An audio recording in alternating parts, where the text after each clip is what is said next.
मंडळी नमस्कार. आज आपल्या इकडे काहीतरी विशेष प्रॉडक्ट आपण पॅक करतो आहे आणि इकडे ठाणे दुकानातनं देवीदास आलेला आहे. आपल्या डोंबिवलीवरनं इकडे मयुरेश आलेला आहे. भाऊ नमस्कार. भाऊ नमस्कार. आणि इकडे तुम्हाला दिसतं आहे हे सगळे जे ओले काजू जे आहेत ते ओले काजूचं पॅकिंग चालू आहे. आणि ओले काजू काय आहेत का व्यवस्थित मोठे वगैरे? हे बघा असे छान मोठे मोठे ओले काजू आहेत, तुम्हाला माझ्या हातामध्ये दिसतं आहे. आणि इथे त्यांच्या किमती लिहिणं चालू आहे. अविनाश नमस्कार. भाऊ नमस्कार. लताबाई नमस्कार. नमस्कार नमस्कार.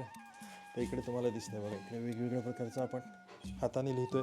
काय कसं काय कुठले ओले काजू? ओले काजू आपल्याला एक आदिवासी बांधव देतात. ओके ओके आणि ते आपण 250 ग्रॅमचं पाव किलोचं पॅकिंग करतोय. ओके 300 रुपयाला विकायला ठेवलं. Very good. महाग आहे का स्वस्त आहे?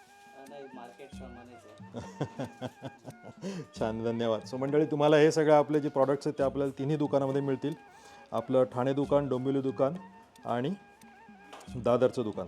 त्याचबरोबर आपलं तुम्ही जर का सगुणाबागेमध्ये फिरायला आलात तर आपल्या नेरळच्या दुकानामध्ये सुद्धा तुम्हाला मिळतील. धन्यवाद. धन्यवाद मंडळी.